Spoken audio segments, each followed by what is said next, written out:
ভারত হিন্দু মুসলিম দাঙ্গা লাগিয়ে স্বৈরাচারকে ফিরিয়ে আনতে চায়, তবে পৃথিবীর ইতিহাসে স্বৈরাচার কখনো ক্ষমতায় ফেরত আসে না। আওয়ামী লীগও আসবে না বলে মন্তব্য করেছেন বিএনপির কেন্দ্রীয় নেতা ও সাবেক উপমন্ত্রী অ্যাডভোকেট এম রুহুল কুদ্দুস তালুকদার দুলু। শুক্রবার নাটোরের সিংড়ায় বিএনপির জনসভায় প্রধান অতিথির বক্তব্যে এসব কথা বলেন তিনি। বুলবুল আহমেদের তথ্য ছবিতে প্রতিবেদন। শুক্রবার বিকালে সিংড়া কোর্ট মাঠে উপজেলা বিএনপি আয়োজিত জনসভায় প্রধান অতিথি ছিলেন বিএনপির কেন্দ্রীয় নেতা ও সাবেক উপমন্ত্রী অ্যাডভোকেট এম রুহুল কুদ্দুস তালুকদার দুলু। এই 15 বছর যারা লুটপাট করে খেয়েছে, এ সময় তিনি আওয়ামী লীগের কড়া সমালোচনা করেন। বলেন, আওয়ামী লীগের রক্ত মাংস অস্থিতে ফ্যাসিজম মিশে আছে। তারা দেশে এত অন্যায় জুলুম অত্যাচার করেছে যা ক্ষমার অযোগ্য। ওদের ডিএনএ টেস্ট করলে এই ফ্যাসিজম বের হবে।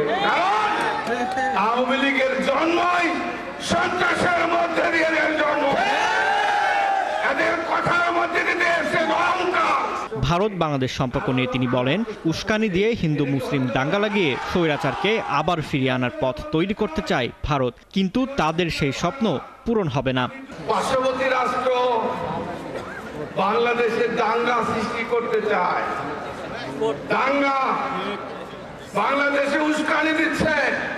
আজকে ওই স্বৈর শাসক, ওই কালো শক্তি, যাদেরকে বাংলাদেশের জনগণ, বৈষম্য বিরোধী ছাত্র, বাংলাদেশের জনগণ, সকল রাজনৈতিক দল উৎখাত করে বাংলাদেশকে তাড়িয়ে তাদেরকে ভারতে পাঠিয়ে দিয়েছে।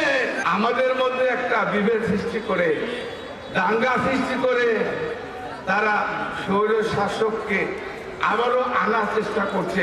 সমাবেশে আরও বক্তৃতা করেন জেলা বিএনপি এবং বিভিন্ন অঙ্গ সংগঠনের নেতারা। ফাদিল নীরব, ৭১।